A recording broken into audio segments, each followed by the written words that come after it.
القدر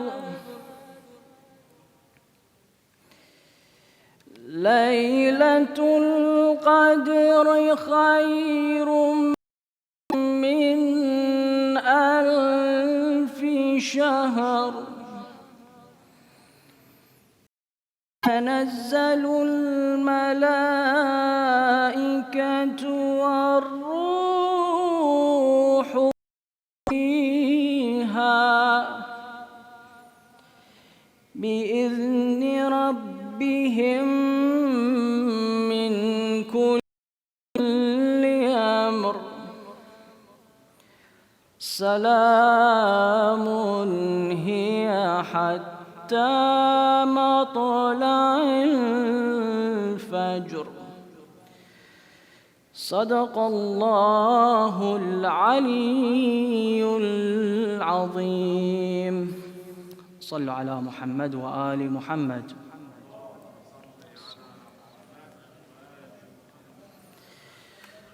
بسم الله الرحمن الرحيم والحمد لله رب العالمين والصلاة والسلام على أشرف الأنبياء والمرسلين حبيب إله العالمين أبي القاسم محمد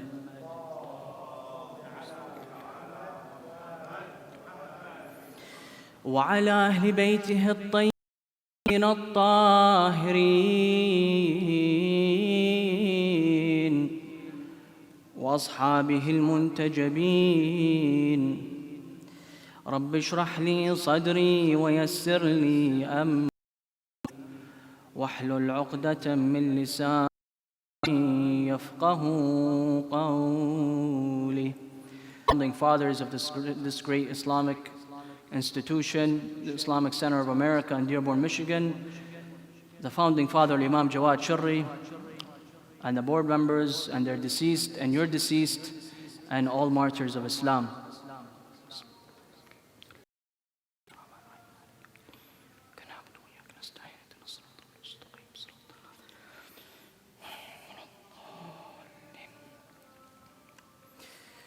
قال الله جل وعلا في محكم كتابه الكريم بسم الله الرحمن الرحيم ألم أعهد إليكم يا بني آدم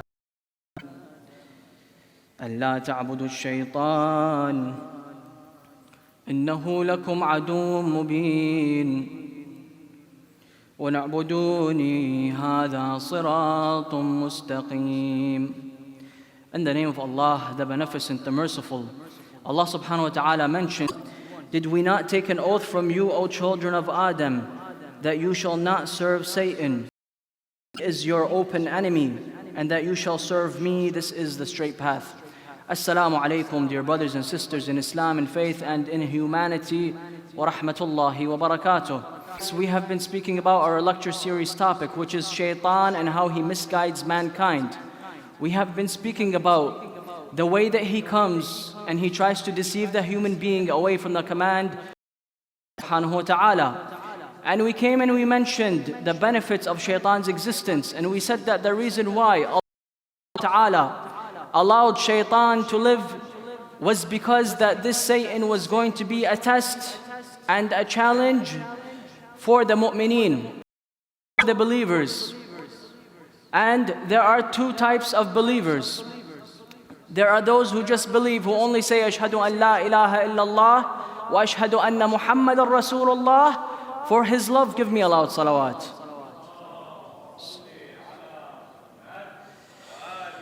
So there are those two believers. One who says only ashhadu anna Muhammadan Rasulullah, and the other one which are considered to be the sincere servants of Allah subhanahu wa ta'ala, in which they say ashhadu anna aliyan waliyullah. These are the sincere servants in which Shaitan, he even admitted when he was in the heavens and he looked to his side and he said, I will be لَأَغْوِيَنَّهُمْ أَجْمَعِينَ, that I will be able to misguide all of them. But when he looked to his left hand side, He looked at the sincere servants and He said, those are the ones that I will not be able to misguide. And those are the followers of the 14 infallibles. So that was the benefit of shaitan's existence. Then we came and we spoke about the two different kinds of paths. We said there is two kinds of paths. That path of Allah subhanahu wa ta'ala and that path of the shaitan. And we gave two examples in which their destiny and their akhirah was decided. We said that path of Umar ibn Sa'ad, in which he decided to take the city of Ray, which was a prosperous city in Iran, for the killing of Imam Hussein. And then we spoke about that of Allah's path, which we said that Hur was the one who joined and Umar ibn Sa'ad. And the reason why we are speaking about the two different kinds of paths is because it's bringing me to my next point, which is, why are we required as Muslims to say Ihdina as-sirat al-mustaqim in our salah? Because as you know, this Ihdina as-sirat al-mustaqim is a dua. It's a dua that we say at least more than 10 times even after we have entered the folds of Iman. Why do we have to still come and say Ihdina as-sirat al-mustaqim? The reason being, even when you enter the folds of Iman, you are still open to the attacks of shaitan. This is why you have to continue to be alert from the attacks of shaitan. So that was shaitan's path. And yesterday we also spoke about, where does shaitan live? How are you going to defend yourself against an enemy that you don't even know? How? You need to have shields and the proper armor. So when we come and we want to ask this question, where does shaitan live? What's his address? If I come and I ask you, I want to find shaitan, can you tell me where he lives? What's his address? What are you going to tell me? It's very obvious. Shaitan mentions this in the Holy Quran. What does he say? He says, لَأَقْعُدَنَّكَ صِرَاطَكَ الْمُسْتَقِيمِ, I will be sitting on Sirat al-Mustaqim. When shaitan comes, he's not going to go to the bars, he's not going to go to the nightclubs, he's not going to go to any of these evil places, because those people have already been misguided and misled by him. They're on autopilot, they're on cruise control. He's not going to come to those people. He's going to the people who are sitting in Sirat al-Mustaqim. And where are you all sitting right now and praying? You're Sirat al-Mustaqim. You're praying in the Islamic Center. This is Sirat al-Mustaqim. He's going to come here. And the reason we should pay attention and be alert to this Ihdina as-Sirat al-Mustaqim, it's because that every day in our lives we are making decisions between truth and falsehood, between right and wrong. This is what it means when you stand on the prayer mat to pray. This is what it means. For example, this behind me, not the screen behind me, but what, you know where the Imam stands? Do you know what that's called? That's called mihrab. Those of you who know the Arabic language, mihrab goes back to, correct? But why would Allah subhanahu wa ta'ala, the most peaceful and tranquil of places, mihrab, in which the Imam prays, why did he name it mihrab? Which means battlefield and war. The reason being is because when you stand there, which is when the Imam stands there, when you say Allahu Akbar on that prayer mat, that means you have begun your battle with who? With the shaitan. He will come and he will try to mislead you from the focus in your salah, and your job is to come and to maintain that focus in your salah. That's why it's called mihrab. So shaitan will try to come to you and to mislead you while you're on Sirat al-Mustaqim. Sallu ala Muhammad wa ali Muhammad. Now, who are shaitan's customers?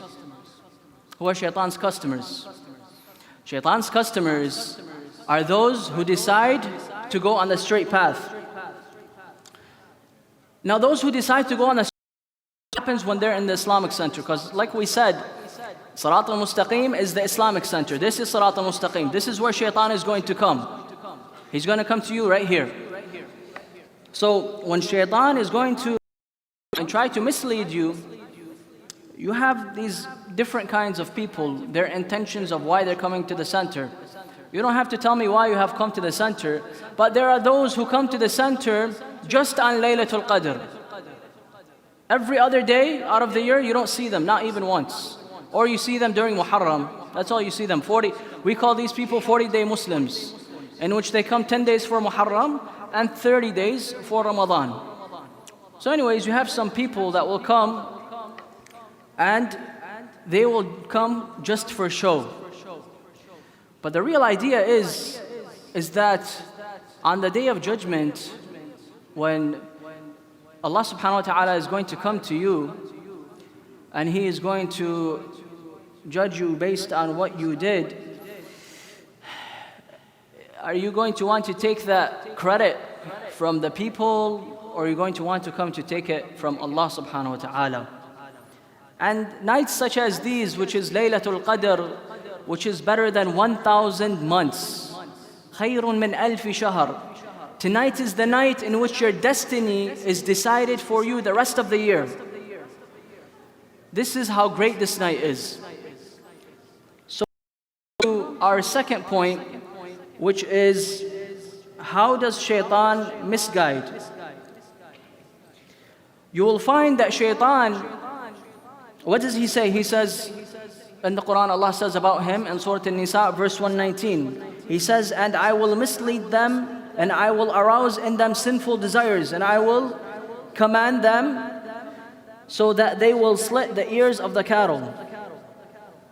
Basically, shaitan, what he does is he comes and he exaggerates your desires given to you by Allah subhanahu wa ta'ala. Allah subhanahu wa ta'ala has given you natural desires, such as a sexual desire.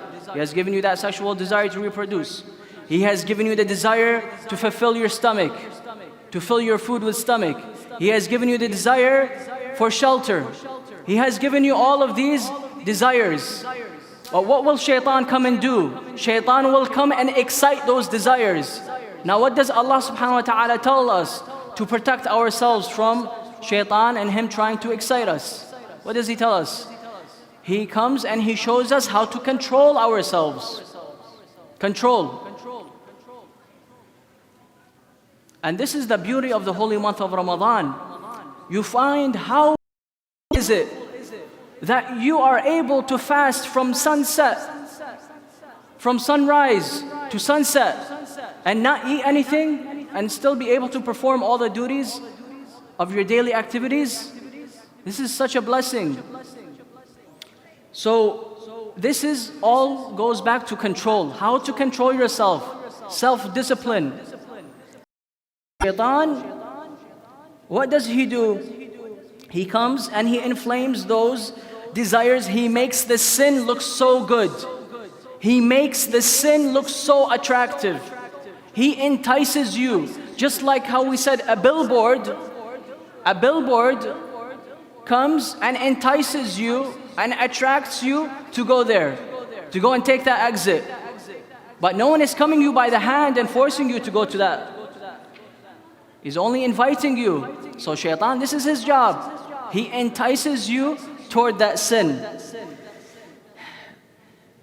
What does he do? This is what he does. This is his job. He invites you with his insinuations to try and to commit that sins. And if you really look at the reality of committing that sin, what's the reality of committing that sin? The sin that you do, the very sin that you do, that sin does not give you pleasure. The sin that you commit does not give you pleasure.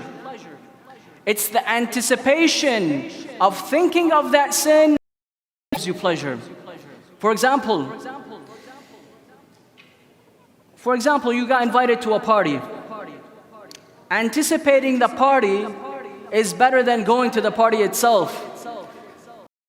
If you have sisters, you find that when there's a wedding, what happens? They're preparing themselves for 9 hours. You don't see them, they're in the room. They're doing their makeup, they're wearing their clothes, they go shopping a month before. Hey brother, you know, you're not gonna get married anytime soon, we want a party. So they're anticipating for that party. That pleasure is in the anticipation, not in committing the sin.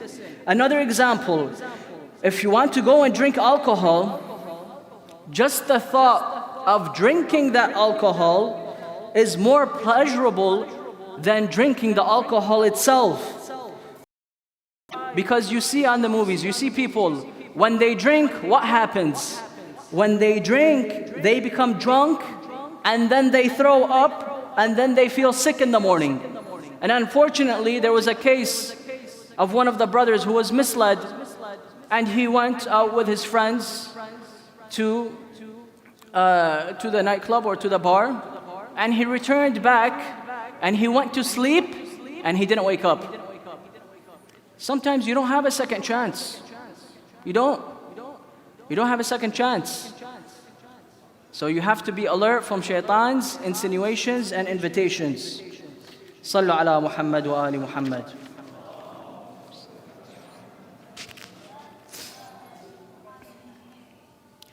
The third point that I want to make, brothers and sisters, and then we will go into the amal inshallah. The third point that I want to make is that when you follow the command of shaitan, what happens to your body chemistry? What happens to you as an individual? What happens? When you start following shaitan, do you know what happens to you? When you leave the belief and the commands of Allah subhanahu wa ta'ala, we tend to believe in anything that is irrational and baseless and basically stupid. When you leave the commands of Allah and you go and you follow the shaitan, you will believe in irrational, baseless and stupid things. And this is why we have a hadith from our Imam Ja'far al-Sadiq alayhi salatu wassalam, in which he says, those who will come and oppose the truth, Allah will make them dumb and stupid.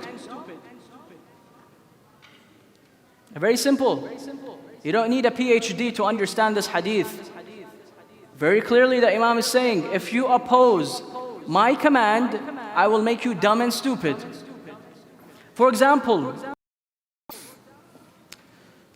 I'm sure it is very enjoyable and very pleasurable of having the idea of purchasing a new home. I don't know if it's that exciting for the man of the house as much as it is for the wife or the queen of the house. We say that the house is the kingdom of the woman. So imagine your husband, you know, he got a good job and you guys just moved to a new city, and you know his credit line, mashallah, is perfect credit score, you know, and you've seen the credit statement yourself, it came in the mail, and you ripped it open and you're like, aha, you know, he has a good credit score, you know, let me take advantage. I mean, you should, he's your husband, right? He should provide for you. I'm not gonna get really too many likes from my brothers. But anyways, yes, so you go and you get the opportunity to purchase that new home. So he purchases the home in this beautiful neighborhood, and you're going in, the sister is going in, the queen of the home is going in, and she's checking out the house. You know, he opens the door, you go inside, it's like a 5-bedroom home. You go in and you're imagining how enjoyable and pleasurable it would be for you to go into shopping and to buy all the furniture and to fill your home and that room with the best of accessories and furniture. Now, you know, she's not gonna go to IKEA. She's gonna go to Art Van and Ashley's and all these different HGTV, you know, that's what, you know, she's been planning, you know, her whole life. You know, she wants to bring a dream come true, you know, to her doorstep. So you really can't blame her. All the power to you, sisters. So you go in and you furnish the home and you're finished furnishing the home. Then what happens? Your husband has to go to work. So he leaves the house and he goes to work and he comes back. The next day, he has to get some milk for the house. So what does he do? He goes to the 7-Eleven. He goes to the 7-Eleven and he strikes up a conversation with the cashier. You know, like I live in Los Angeles in California. Most of them are Indian over there. So he was an Indian cashier, right? Here, most of them, they're Arab because we have a large Muslim community over here. Yes, so he goes to the cashier and he gets the milk and he's paying for it. So the cashier, he tells him, welcome to the neighborhood. You know, it's good to see you. It's good to see that new face, you know, of yours. He says, oh, thank you, mashallah, thank you very much. Then he tells him, so I see that you're here in the neighborhood. Here. He's like, oh, I just purchased that home on the block. You know, I got a good deal and I purchased it. Oh, mashallah, very good. And he tells him, didn't you hear? The cashier is telling him, what do you mean, did I hear? He said, yeah, I mean, didn't you hear? Can you just tell me? He's like, that house that you moved in, they're about that house. Oh, really? Rumors. What did you hear? I can't tell you. You know, I don't want to ruin your stay for you. You've only been here for 3 to 4 days. You know, I don't want to kill it for you. So what does he say? Please tell me. You know, I want to know. I moved into that home. I'm the owner of that house. I think I should know. He said, okay, I'll tell you. So he tells him that the people, the reason why they moved out of that house was because they seen jinns and they seen ghosts inside that house. That's why they moved out of that house. That brother is like, what do you mean? What are you talking about? I've been in 4 days. I've been going and coming back from work. I didn't see no ghosts. I didn't see no jinn. I didn't see anything there. What are you talking about? He's like, yeah, that's what's there. So he's like, man, this guy is crazy. He doesn't know what he's talking about. I'm just going to go back home. So he jumps in his car. Now 3 to 4 days, he's been going and coming back, driving his car, right? He has like the anashid, you know, cranked really high. You know, the window breeze is coming in, right? He's just focused on the road. This time, when he got out from the 7-Eleven, he's driving back home. He's looking to his left mirror, he's looking to his right mirror, he's looking in front of him, he's looking behind him. He's looking everywhere. He's getting scared. So then he reaches the house, his wife opens the door, he walks into the door, into the house, and he's looking around. Instead of going into the rooms and checking out the new furniture that his wife purchased, what does he do? He goes into those rooms, but not to check out the furniture, to look under the furniture. To look under the furniture and behind the furniture, and to look everywhere. What? Based on what? What's the point? What's the point that I want to make? The point that I want to make, brothers and sisters, is that this individual, he changed his whole lifestyle based on an opinion from a stranger, based on something that was so irrational and baseless that has no proof whatsoever. Another story is of a person who used to go to work. He has a mechanic shop. And his home is only half a mile away. So his home is half a mile away. He would go walking to his mechanic shop every day. But you find that his home was next to a cemetery. And since to a cemetery, he had to cross over the cemetery and cross to the other side to walk to his mechanic shop. A customer comes to him in his mechanic shop and he tells him, hi, how are you, how's it going, you know, this is my car, if you can fix it for me. So he says, yes, inshallah, I'll take a look at it and fix it for you. So he strikes up a conversation with him and he tells him, you know, I see you come walking here every day, your house must be very close. He said, yes, I live on the other side of the cemetery. So he's like, oh, mashallah, you live on the other side of the cemetery. That's a really great location. And then he says, didn't you hear? Now you find this question always comes up. When this line comes up, didn't you hear? You know that there's something behind it. So he says, didn't you hear? He's like, no, I didn't hear. He's like, man, I don't want to tell you. I don't want to break the bad news to you. But I'm going to tell you anyways. You know that cemetery that you cross over every single day and you go to work, to that mechanic shop? They said that the other day, someone came out of his grave and tag teamed with another person and ran out of the grave. La hawla wa la quwwata illa billah. Brother, please say something else. Please, I want to imagine that I didn't even hear this from you. He's like, no. Wallah, I swear. This is what happened. So what happens? He leaves the mechanic shop after work, he finishes, he closes the store down, he closes the mahal, and he's walking. Now when he's walking, he's looking behind his shoulder, he's looking in front of him, he's looking up to the skies, he's looking in the graveyard, in the cemetery, all because of an opinion of a person that has no basis and is irrational. Now if you look to the reality of things, and I gave you these two examples to understand that we heard of a ghost and we heard of but there's really no proof of that. I mean, that man walking in that graveyard totally changed our life. There were ghosts inside that home. So it was baseless. When Allah subhanahu wa ta'ala has come and has made us the Khalifa of He has made us and given us a position better than that of the jinns and all of mankind and all of creation. And that person, that coffin, he is so weak that we have to come and bury that person. But look how scared we get from such a baseless advice from a stranger. So we base our fears and we're afraid of jinns and dead people. The reality of all of this, brothers and sisters, is that we should be afraid of the Creator, of Allah subhanahu wa ta'ala, and not afraid of His creation. And this is what happens when you oppose the truth and you oppose the command of Allah subhanahu wa ta'ala. You will come and you will believe in baseless and irrational things. Muhammad.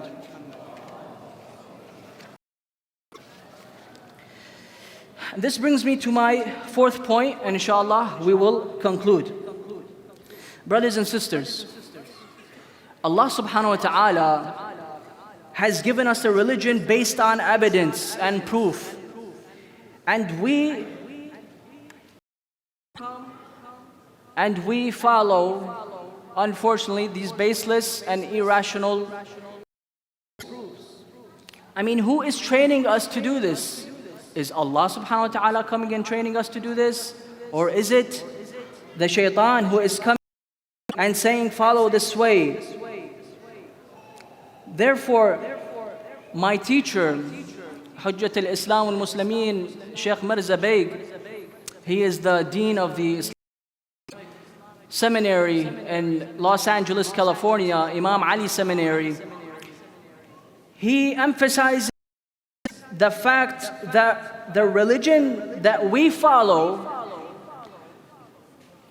is not based on superstitions and dreams and baseless assumptions and these things that or may have not said. Our religion is true and based on real evidence. This stuff, these acts, these physical acts that you are now doing and praying and supplicating to Allah subhanahu wa ta'ala, this stuff works, brothers and sisters. This stuff works. Why do you think it's being attacked from every direction? Because it works. And sometimes you find, for example, you're in the workplace and you are the best employee in that company, but you find people will try to come and to bring you down and put you down because you're the best. They won't come to the loser. They won't come to the one who's not successful. They'll come to the one who just the best, and that's you. And this is what happens, brothers and sisters. When you follow the truth, there is no coincidence. I say this every day and I'm going to say it today. Your presence in this Islamic center, in this moment, in this time is not a coincidence. Allah subhanahu wa ta'ala has invited each and every one of you as His guests in this holy month. You are Allah's guest, and now you are His guest in His home.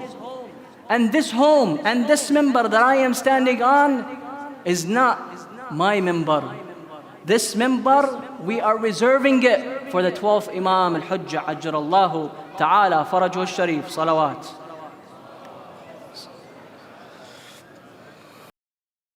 I think the Imam of our time deserves a stronger and louder salawat. Sallu ala Muhammad wa ali Muhammad.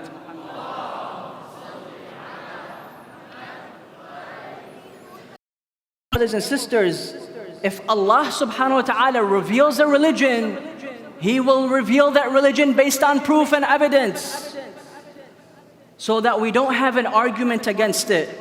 This is the mercy of Allah subhanahu wa ta'ala, is that He will come and He will not impose. That will not be His style. And this is how shaitan, he will come and he will misguide us. This is the fourth quality of shaitan, in which he will come and try and mislead us based on false evidence and no proof and no basis for that argument. So if we want to be amongst the followers of the 12th Imam and be of his helpers when he returns, then we have to renew our commitment to the 12th Imam in this night. In this night. Don't think for a moment that the Imam is somewhere hiding in a mountain, in a cave. He may be here as we speak. He may be here in this crowd as we speak. He may be here. He may be looking at you, and He knows exactly what you are doing on a daily basis. And the Imam is in pain when you disobey Allah subhanahu wa ta'ala. But if you want the Imam to reappear and to return, then in this night, what do? You renew your contract. You renew your contract with the 12th Imam. You renew that contract with the 14 infallibles. You renew that contract with Allah subhanahu wa ta'ala, between you and Allah. Make that promise. Because we said one of the qualities of shaitan is that he makes a promise, but when the mu'min comes, the believer, what does he do? When he makes a promise, So who is worse off when shaitan comes and promises us and he breaks his promise? He's breaking his promise with us. But when we come and we break that promise, when we say ihdina as-sirat al-mustaqim, we are breaking that promise with Allah subhanahu wa ta'ala. So we are worse off if we break that promise. So if you want to renew your promise and renew your contract with the and when we say labbayka ya Mahdi, or when we say labbayka ya Hussein, or when we say labbayki ya Zainab, and we see those who are defending our holy shrines, ya laytana kunna ma'akum sayyidi fanafuza fawzan azima, we wish we were with you ya Aba Abdullah on the 10th day of Muharram, so we can also become victorious how you were victorious. When you say this, keep your word, brothers and sisters, and uphold your commitment to Imam Hussein, because كل يوم عاشوراء وكل أرض كربلاء, and we see this happening in Palestine. We see this happening in Palestine. We see this happening we see this we see this happening in Lebanon. It is our duty, sisters, to go and to join the brothers and sisters in the Henry Ford Centennial Library tomorrow. We have to support our brothers and sisters in Palestine, to liberate Palestine from the face of Satan, which is Israel, from the Zionist regime. We have to liberate the Palestinian people from the Zionist regime and their influence. They are the Zionist regime off the face of this earth, so that they can stop killing innocent people, whether they are in Iraq, whether they are in Lebanon, whether they are in Syria, wherever they may be. Let us extinguish this evil entity from the world with your du'as tonight, and renew our commitment to the 12th Imam, that we will uphold the banner of Hayhat min al-Dhillah, which was that very banner that Imam Hussein held against the tyrant of his time, which was Yazid. So let us be prepared, brothers and sisters. Prepare yourselves, don't be afraid. Be bold in your religion, defend the truth, and always keep the innocent people in mind and pray for them. Pray for all the mu'mineen and for the scholars and for all the martyrs of Islam. Again, I conclude with that, brothers and sisters. And let us not forget, tonight is the night of your destiny, the night of destiny. The Imam will look to you. And tonight is the night in which you will renew your contract and sign that contract for the next year, inshallah. So I will conclude with that.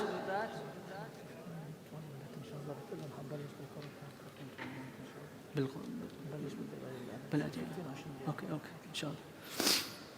So with that said, brothers and sisters, I ask Allah subhanahu wa ta'ala to accept these humble words from us, to accept this humble majlis, and to bless this community, and to bless this Islamic center, the largest center in North America, in which I grew up in this center. I was a little baby, and my father used to bring me to Sheikh Shurri. He used to bring me to the center when I was very young. I'm 30 years old right now, and it's about that time to retire. But when I was younger, my father used to bring me here, and I used to see Sheikh Shurri, and I've been here and lived here my whole life in Michigan. And I recently moved to Los Angeles, and I'm attending the Imam Ali Seminary over there, the Hausa in California. And it's been a journey, brothers and sisters. Alhamdulillah, I had the opportunity to go to Samarra when there were no civilian cars going to Samarra. And they told me that there will be a sniper along the way.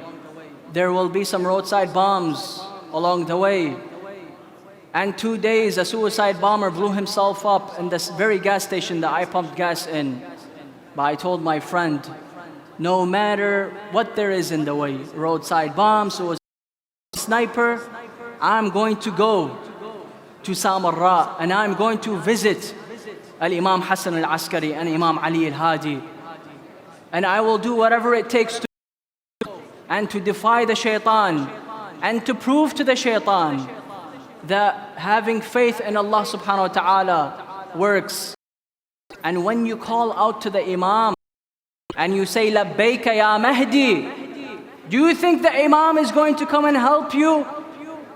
If you are committing sins throughout the whole year, and you come and you say, Labbayka ya Mahdi, he's not going to help you. You have to be sincere in your worship. And that's the beauty of fasting, brothers and sisters.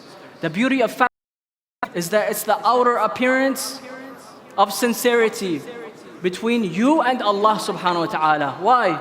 For example, when you come and you give charity, that person sees that you're giving charity.